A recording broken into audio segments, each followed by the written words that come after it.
So everyone really loves hearing about success stories. But today, I'm going to share something even more valuable. The digital products I created that did not sell. So if you're starting a digital product business, knowing what doesn't work can save you weeks or even months of wasted effort. Some of these surprised me. Some I would even create again. And a few taught me lessons that helped me focus on products that people actually want. So let's get into it. Hey there, this is Marriott, and this is week 4 of documenting my journey with a digital product Etsy shop as a full-time working mom in Canada, as someone who is not a designer, not an Adobe pro, and creating a stable, reliable second income stream.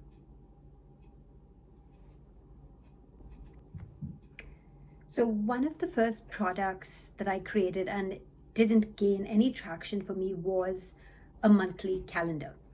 I created these templates for different months, thinking that they would be useful, they would be easy to sell. You can use them across various platforms, your iPads, your GoodNotes, etc. And after listing them, there was virtually no interest, no sales. So looking back, I think the challenge was that calendars are everywhere.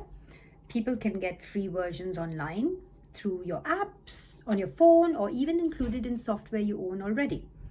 The competition is massive, and it's difficult to create something unique enough to justify a purchase.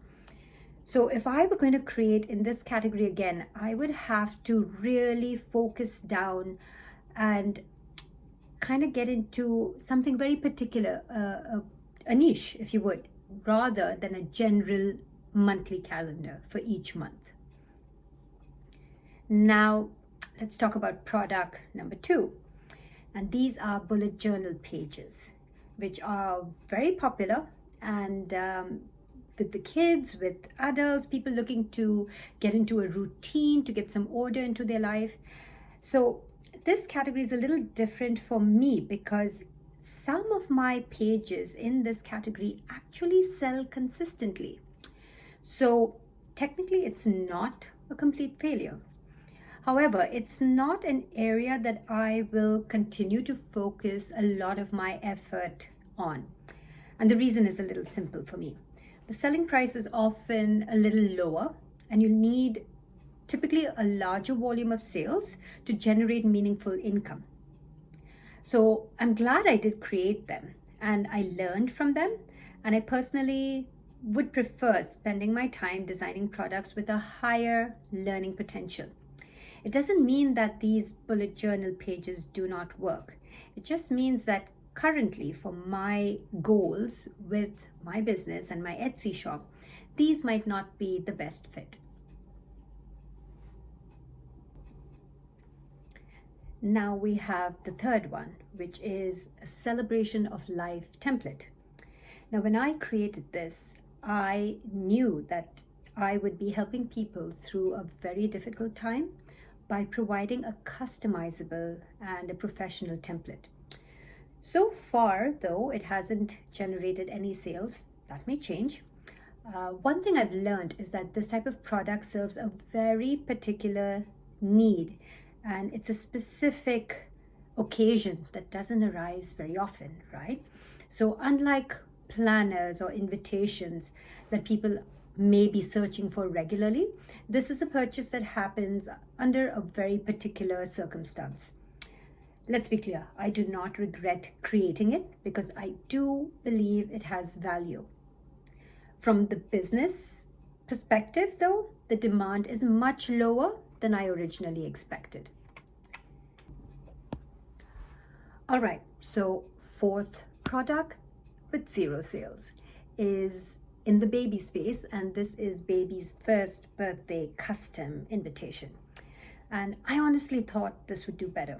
This is definitely a more premium template. It didn't use any standard clip art and images that you see usually. It required a lot of time technically to create what you see. So these are not things that you can do that generally can be done with a free Canva account or someone with very basic knowledge, right? I mean, yeah, so this took a bit of time is what I'm trying to say. And honestly, parents love celebrating milestones, and first birthdays are huge events for many families. However, despite creating the product and listing it, there haven't been any sales yet. So this taught me another lesson.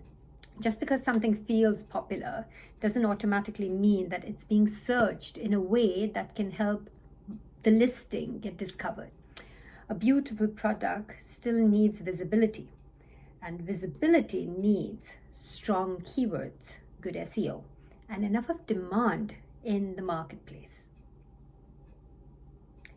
So, in conclusion, if I were to start over, I would spend less time guessing, more time validating ideas before creating products. So today I focus more on the research of demand, looking at customer needs, looking at competition levels, and also higher value products. Every product, even the ones that didn't sell, taught me something, right? And I've carried this forward. It might have taught me with regard to technicality in terms of design. There's always something that you can learn and keep going, and it made my decisions better, sometimes quicker. So if you are creating digital products, don't be discouraged by products that flop. Every unsuccessful product still gives you data, and that helps you make better decisions moving forward. So let me know in the comments, what's a digital product that you've created that did not sell the way you expected? And if you are building a digital product business, subscribe, because I'm documenting the real journey, the wins, the mistakes, and everything in between. Keep dreaming, keep doing. You got this.